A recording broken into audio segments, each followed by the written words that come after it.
નાના વેપારીઓને ક્વિક કોમર્સનો સામનો કરવો પડી રહ્યો છે ત્યારે વડોદરાના વેપાર વિકાસ એસોસિએશનના અગ્રણીએ આ મામલે કેન્દ્રીય વાણિજ્ય મંત્રીને પત્ર લખી રજૂઆત કરી છે।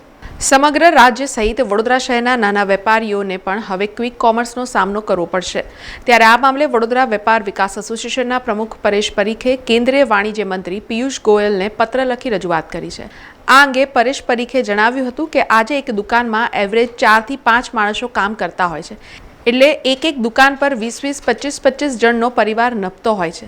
નાના વેપારીઓને દુકાનના ભાડા ભરવાના, કોર્પોરેશનના પ્રામાણિકતાપૂર્વક ટેક્સ ભરવાના, જીએસટી ભરવાનો, પગારો આપવાના અને બીજા અન્ય ખર્ચાઓ કરવાના અને તેની સામે આ બધી મોટી કંપનીઓને એવા કોઈ એક્સ્ટ્રા ટેક્સીસમાં ખર્ચા થવાના નથી। ટેક્સીસમાં ચોરીઓ કરવાની અને એફજીઆઈના ઉલ્લંઘન કરીને બધી જ નિવેશ ફોરેન મોકલવાની।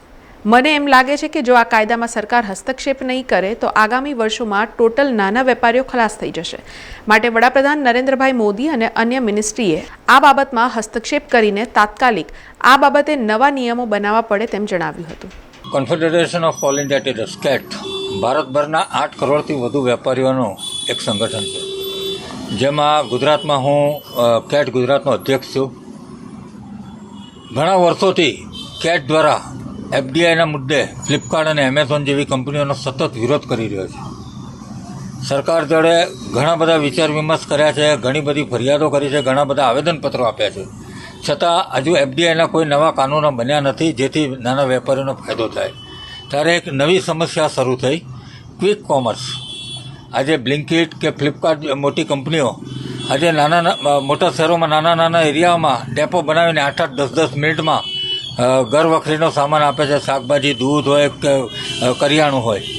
એને લીધે ભારતમાં આજે 5 કરોડથી વધુ વેપારીઓ જે સતત આ મોટા શહેરોમાં આ પ્રોબ્લેમને લીધે ખૂબ હેરાન થઈ રહ્યા છે। આના માટે જાન્યુઆરી 6 અને 7 દિલ્હી ખાતે કેટ દ્વારા ખૂબ મોટા એક સેમિનારનું આયોજન કરવામાં આવ્યું છે, જેમાં અમે પિયુષ ગોયલજીને પત્ર પણ લખેલો છે અને પિયુષ ગોયલજીને અમારા રાષ્ટ્રીય અધ્યક્ષ અને રાષ્ટ્રીય મહામંત્રી શ્રી પ્રવીણ ખંડેલવાલ અને બીસી ભરતિયાજીએ આવેદનપત્ર પણ આપેલું છે કે ક્વિક રિલીઝનો બિઝનેસ જો વ્યાપ વધતો જશે તો ભારતભરના નાના વેપારીઓ ટોટલ એફડીઆઈ અને ક્વિક કોમર્સની સામે નાના વેપારીઓ ટોટલ ખતમ થઈ જશે।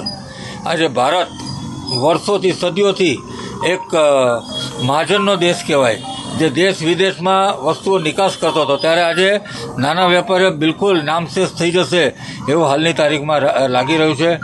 માન્ય વડાપ્રધાનશ્રી અને મિનિસ્ટ્રીને અમારી રિક્વેસ્ટ છે કે તમે આના પર તાત્કાલિક નવો કાનૂન બનાવો જેથી નાના વેપારીઓના ધંધામાં કોઈ તકલીફ ના પડે। સમાચારોના સતત અપડેટ માટે TNN ન્યૂઝને YouTube પર સબસ્ક્રાઇબ કરી બેલ આઇકોન પ્રેસ કરો અને અમારી સાથે જોડાયેલા રહો ફેસબુક, ઇન્સ્ટાગ્રામ અને ટ્વિટર ઉપર।